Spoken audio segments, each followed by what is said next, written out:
अस्सलामु अलैकुम वरहमतुल्लाहि वबरकातुहू।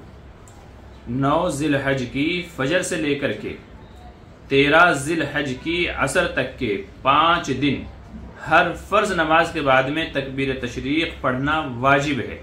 मर्दों के लिए बुलंद आवाज से, औरतों के लिए आहिस्ता आवाज से। सिर्फ फर्ज नमाज के बाद में, सुन्नत और नवाफिल के बाद नहीं, सिर्फ फर्ज नमाज के बाद में।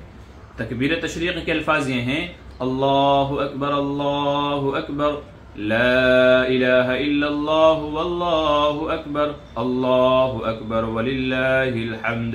ये तकबीर तशरीक़ के अल्फाज हैं। याद रहे कि इन 5 दिनों में पढ़ना तो वाजिब है, यानी अगर नहीं पढ़ेंगे, जानबूझ करके छोड़ देंगे तो गुनहगार होंगे। अलबत्ता शुरू ज़िलहज से लेकर के 9 ज़िलहज तक के हर नमाज के बाद में या चलते फिरते उठते बैठते पढ़ना ये मसनून और मुस्तहब अमल है।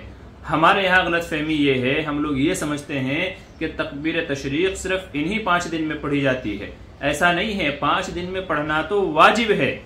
शुरू ज़िलहज से लेकर के 9 तारीख तक भी हमें पढ़ने का मामूल बनाना चाहिए, जो कि आज उम्मत में से तकरीबन ख़त्म होता चला जा रहा है।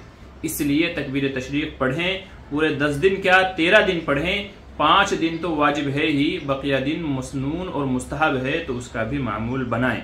दूसरी बात यह है कि अगर कोई भूल जाए, उलमा फरमाते हैं तकबीर तशरीक़ नमाज के बाद अगर भूल जाए और वहीं पर बैठे बैठे 1 मिनट में 2 मिनट में याद आ जाए तो तब भी पढ़ लेना चाहिए। मर्द हजरात जिनकी जमातें छूट गई हों, जमातें रह गए हों, तो वो जब अपनी नमाज पढ़ेंगे तब तकबीर तशरीक़ पढ़ेंगे।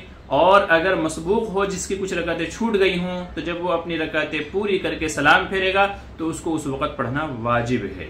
तो तकबीर तशरीक़ पढ़ने का मामूल बनाना चाहिए। और तकबीर तशरीक़ के ताल्लुक़ से कुछ मसाइल हैं, उनको उलमा से पूछ करके उनके मुताबिक अमल करना चाहिए।